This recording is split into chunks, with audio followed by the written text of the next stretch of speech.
বিএনপির ভারপ্রাপ্ত চেয়ারম্যান জনাব তারেক রহমান আগামী দিনের বাংলাদেশকে কিভাবে গড়ে তুলবেন সেই লক্ষ্যে 31 দফা যে কর্মসূচি তিনি জাতির সামনে পেশ করেছেন সেই কর্মসূচি আপনাদের হাতে তুলে দেওয়ার জন্য আমরা গত 15 বছর রাজপথে আন্দোলন করেছি।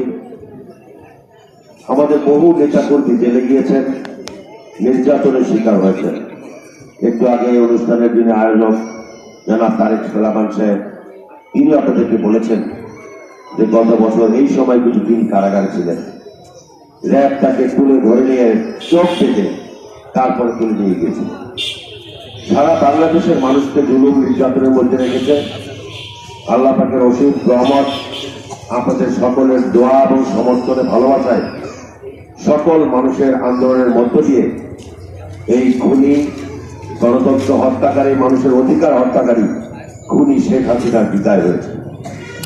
এটি স্বৈরশাসক খুনি হাসিনার পতন হয়ে গেছে। এটি কিন্তু কাজ শেষ করে যে কারণে আপনারা পতন চেয়েছেন, মানুষ পতন চেয়েছে, খুন করে সন্ত্রাস করে নৈরাজ্য করে লুটপাট করে জনতার আন্দোলনের মুখে কিন্তু দেশ ছাড়ে পালিয়ে গেছে। তার সঙ্গী যারা দেশকে লুটপাট করতে সহায়তা করেছে, দেশের মানুষকে শোষণ করেছে, নির্যাতন করেছে, তারা কিন্তু দেশ ছেড়ে পালিয়েছে। এই যে পালিয়েছে বা তাদের বিচার হবে এটাই কিন্তু শেষ কাজ না। এই বাংলাদেশের বয়স 53 বছর। আজকে আপনাদের এই ছোট্ট একটা শীত বর্ষের জন্য একটা জায়গায় এসে 1-1.5 ঘন্টা বসে থাকার কথা না।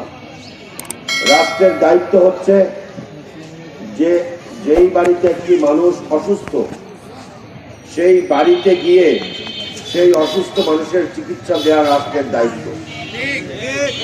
রাষ্ট্রের দায়িত্ব হচ্ছে যেই মানুষটার ঘরে শীতের কাপড় নাই তাকে শীতের কাপড় পৌঁছে দেওয়া, এটা হচ্ছে রাষ্ট্রের দায়িত্ব।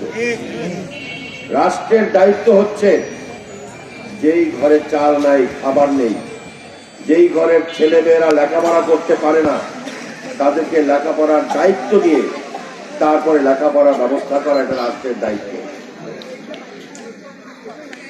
সেই রকম একটি রাষ্ট্র গঠন করার জন্য আমাদের নেতা জনাব তারেক রহমান সাহেব আপনাদের উদ্দেশ্যে এই যে 31 দফা কর্মসূচি ঘোষণা করেছেন, এই 31 দফার আলোকে আগামী দিনের বাংলাদেশকে সাজানো হবে।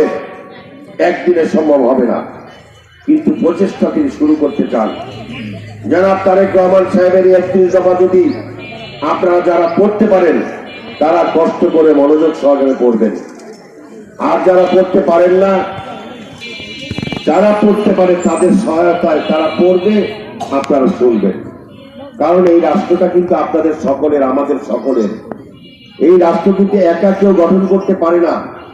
জনাব তারেক রহমান সাহেব উদ্যোগ গ্রহণ করেছেন কিভাবে রাষ্ট্রকে মেরামত করবেন, আগামীর বাংলাদেশ কিভাবে গঠন করবেন, আগামীতে চিকিৎসা যাতে মানুষ ঘরে বসে পায়, রাষ্ট্রের পক্ষ থেকে পায়, মানুষের সেবা যাতে ঘরে ঘরে পৌঁছে যায়, সেরকম একটি বাংলাদেশ তিনি গড়ে তুলতে চান।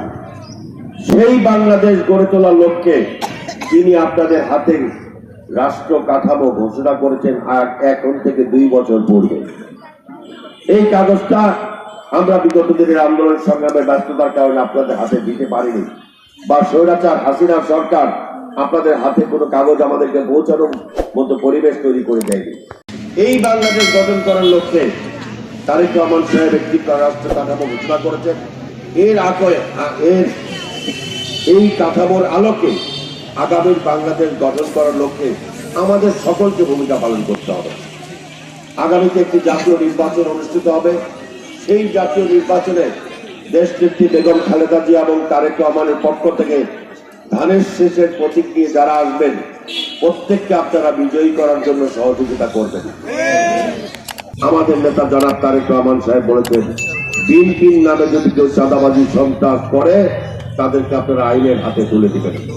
যারা সন্ত্রাস করবে, যারা চাঁদাবাজি করবে, যারা লুটপাট করবে, যারা মানুষের উপরে জুলুম নির্যাতন করবে, তারা বিএনপির নামে পরিচিত হতে পারবে না।